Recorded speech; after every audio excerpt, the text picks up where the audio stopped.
అనుకోకుండా police case అయిపోతుంది. ఏదో రాంగ్ రూట్లో వెళ్ళిపోవటమో, లేదా ఎవరిని గుద్ది వేయటమో, ఏదైనా ప్రాబ్లం వచ్చేసి పోలీస్ కేసులో ఇరుక్కుని బాగా పాపం స్టేషన్ చుట్టూ తిరుగుతూ ఉంటారు, కోర్టు చుట్టూ తిరుగుతూ ఉంటారండి. ఎన్ని గ్రహాల వల్ల ఈ జ్యోతిష శాస్త్రంలో చేయబడిందంటే రాహు దశ చాలా డేంజర్ అండి.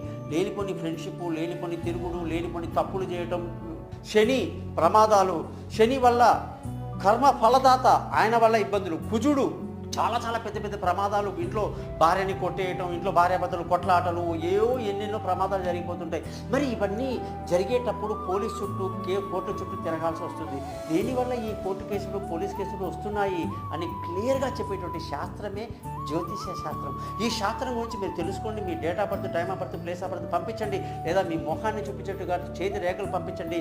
మీ కర్మలు ఎందుకు వచ్చాయి, అవి తొలగిపోవాలి, మీరు అన్ని కేసుల నుంచి బయటపడిపోయి హాయిగా ఉండాలి అంటే ఏం చేయాలో నేను మీకు చెప్తాను.